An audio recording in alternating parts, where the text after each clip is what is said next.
Narcissist might already be in another relationship. Most likely is already grooming someone else. Most likely already committed to someone else, or given the idea that they're committed to them. And now the new supply is also going to read your letter. It's a lose-lose situation.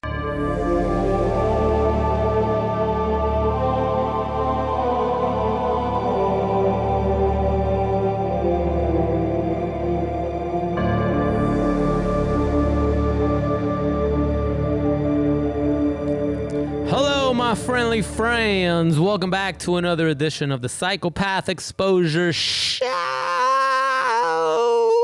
My name is Kita, and someone asked me a question that made me kind of chuckle. This one comes from Marlene. She goes, "Hi, Kita.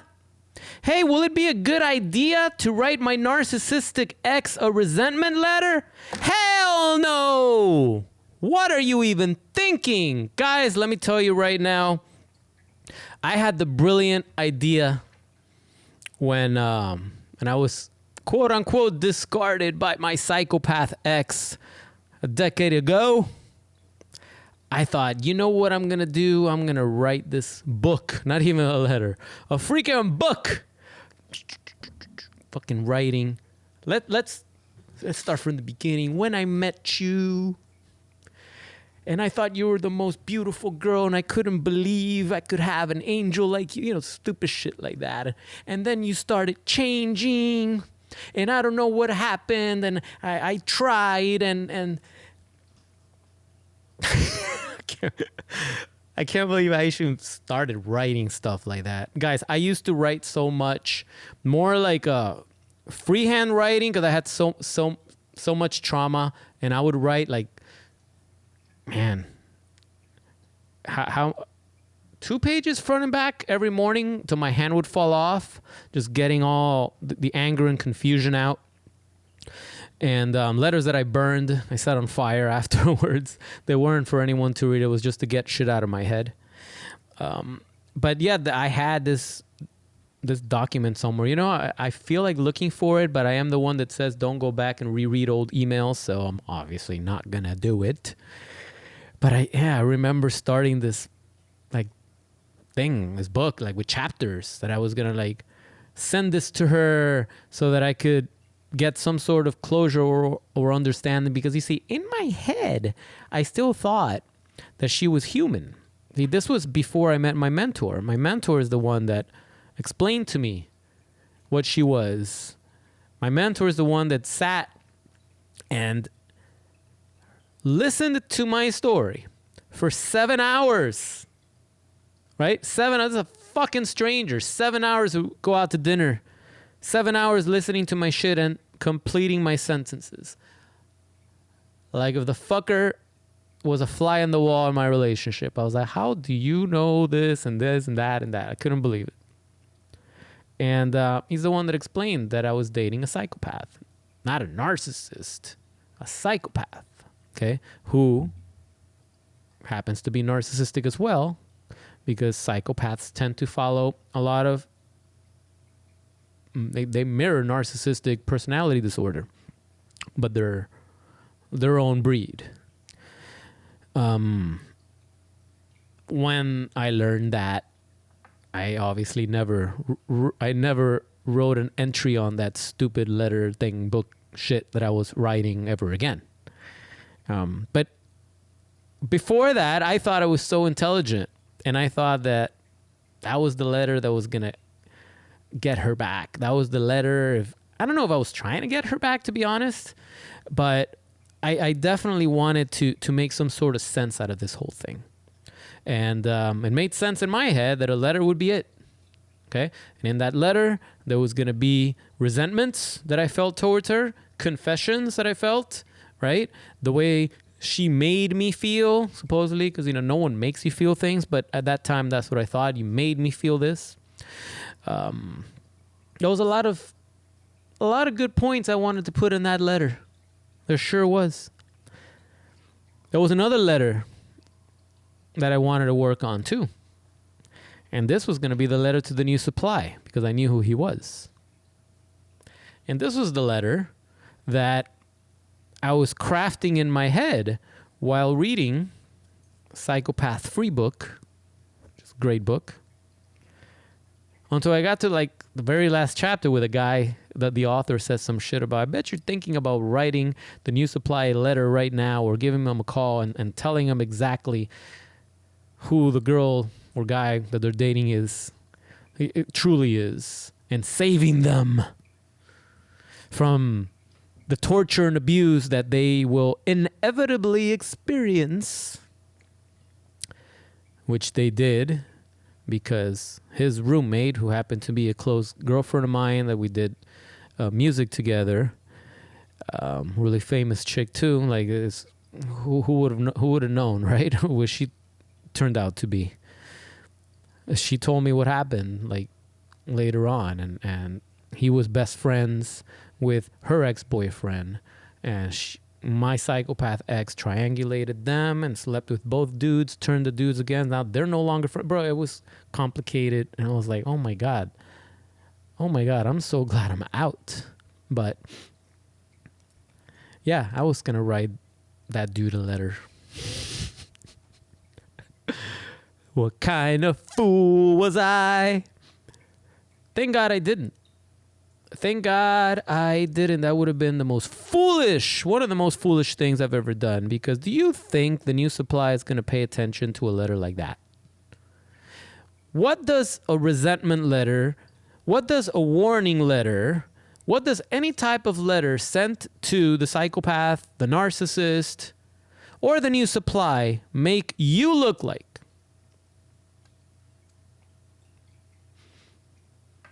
Makes you look crazy, desperate, and pathetic. They're not going to believe you. If it's the New Supply, they're not going to believe you. Okay? Because the narcissist has already warned them that you will be showing up at some point. The narcissist has already set the expectation that their crazy ex, one of these days, is going to show up at their house, or they're going to send them an email claiming XYZ happened and talking a lot of nonsense. Okay? The narcissist has already done that. The psychopath has already done that. Yeah, guys, remember Back to the Future 2 when they go into that alternate future where Biff owns the city and Marty ends up having a conversation and asking him about Gray's sports almanac. And after they had the conversation, Biff tells him, you know, a crazy old man once told me that a scientist or some crazy kid was going to show up one day and ask me about this book. And that if that ever happened, he had to kill him. And I don't know, when I tell the story about contacting the New Supply, it always makes me think of that movie. Because it's like old Biff or young, or whatever, they got in the time machine and the whole thing got screwed up. But he knew what was going to happen. He knew that one day this person was going to show up and ask about this. So he told the future alternate Biff, this is going to happen. When that happens, this is what you got to do, because that's a crazy person. And that's what the psychopath and the narcissist does. They already set the stage to make you look crazy. And even if the New Supply at that point is not sure, right, if all this is true or not, the psychopath earns the New Supply's trust the moment you knock on their door or you send that letter, and they're like, oh shit, she was right. There's the crazy ex. There's the crazy ex saying exactly what she said he was going to say. And that's when they give all their loyalty to the narcissist. And that's when the narcissist recognizes that they got him. That's when the narcissist says, mission accomplished. From that day on, the narcissist gets her way every day in every possible way And there's no way in hell that new supply is going to leave them. That new supply has now been trauma bonded. Okay? And it has the validation. They have the validation now that, yeah, everything she said is true. There's the crazy ex. I have no reason never to believe her, or I have no reason to doubt her again. That's what they do. So, no, it is not a good idea to send the narcissist ex a resentment letter. Not only are you going to be dismissed, not only will you give yourself an opportunity, here's what you're doing when you're doing that. You're giving the narcissist an opening to continue abusing you. What do you think is going to happen by sending them a letter? You think they're going to read that letter and they're going to cry? And they're going to be like, damn, I fucked up. Oh, I don't deserve to live. And they're going to go to church and get on their knees and repent. I said resent. Repent. You think they're going to apologize and make amends to you or some shit like that? You do? Well, let me tell you something. That's not what's going to happen. If that's what you're thinking. The worst thing that you can imagine is what's going to happen. And I have a wild imagination. And it's probably worse than what I imagine. That's how it's going to go down. And if the narcissist is smart, and if the narcissist knows that they can weasel their way back, and if the narcissist knows you're trauma bonded and you can't live without them, they will say the right things. They will pretend to apologize. They will pretend to feel sorry. They will pretend to feel awful just to get back, extract more supply from you, get in your pants if that's what they're after, and enjoy torturing you, because to a lot of these sadistic individuals, they get pleasure out of torturing you. They get pleasure of you chasing them. They get pleasure just receiving that letter. You think that letter is going to break them? No. They're going to love getting a letter from you. They're going to be like, look at this weak dumbass telling me how they feel, like they care, like they ever cared how you felt before. You think they're going to care what resentments you carry or anything you write?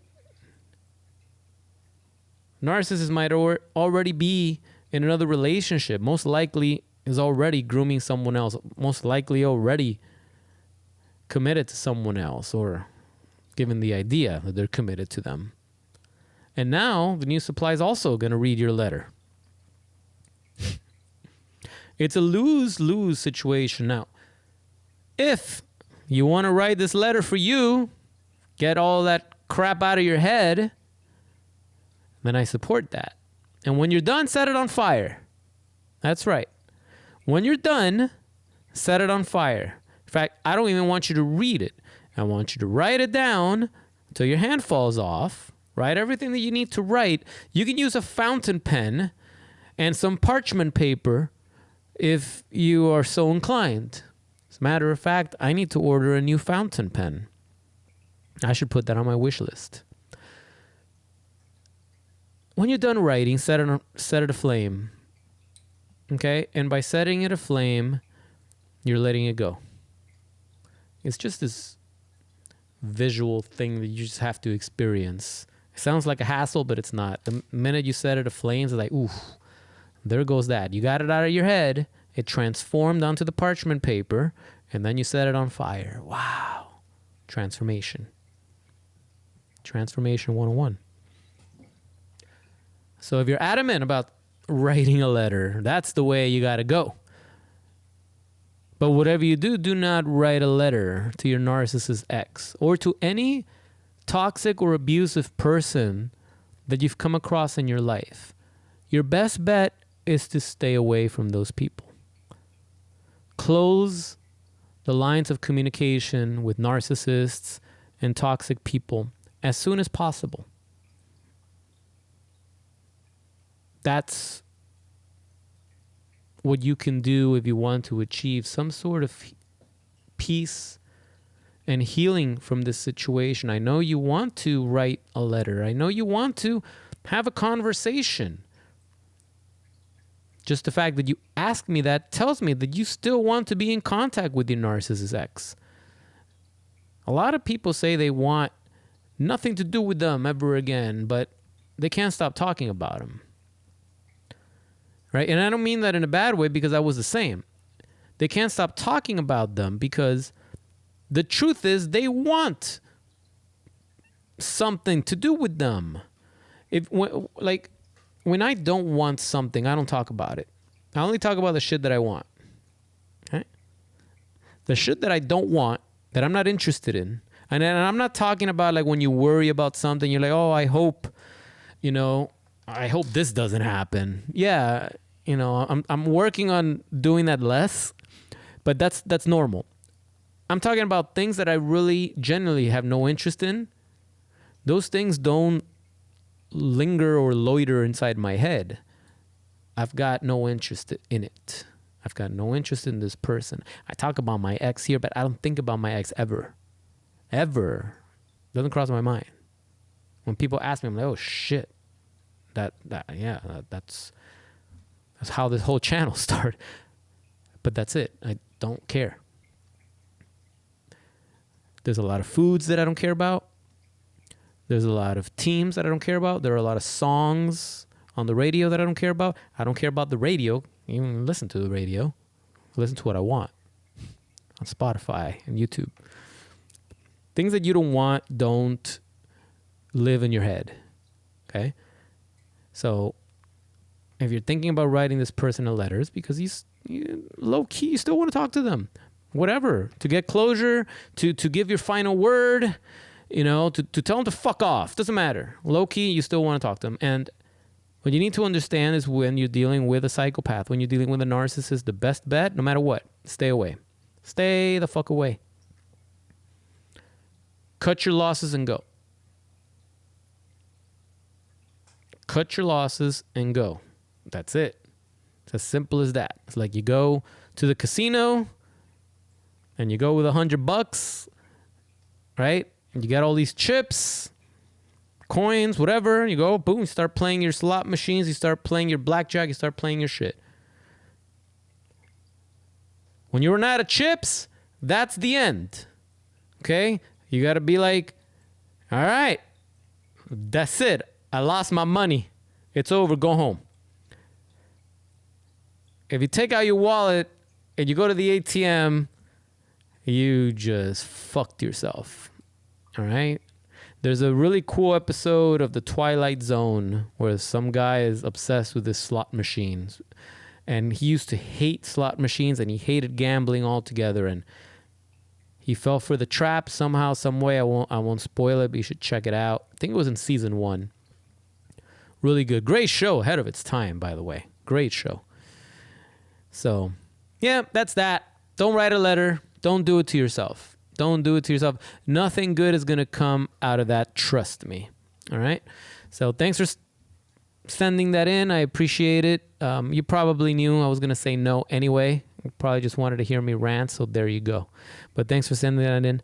If you have any other questions, I'm speaking to the public now. If you guys have a question that you would like me to make a video, please highlight that below in the comment section. And before you go, I got to remind you guys that I have a coaching program for those that are new to the channel, or for those that have been watching for a long time and you're still stuck with your narcissistic or psychopathic abuser. Click the link below in the description to get more information on my coaching program so we can work together and I can help you guys get out and rebuild and restart your life and live your best life ever. Life's short. Stop wasting your time with these people. It's not going to change. It's not going to get better. They're not going to get better. It's only disaster if you stay with them. It's a disaster if you don't move forward even after the discard. I would love to help you guys. I've been doing this for such a long time. Such a long time. It brings me joy to see people that I've worked with for such a long time just tell me the amazing things that they're accomplishing, that they never thought, they never even dreamed that they could do, because they were so stuck, just like I was, in this dark place because of one person, right? One person that you dated who ruined everything, and you couldn't find your way out. There is a way out. There is a light at the end of the tunnel. There is. But you got to want it. You got to be willing to do the work. Okay? You got to look for something outside of yourself to help you. Whether it's me, whether it's God. But you're not going to figure this out on your own. It's not going to happen.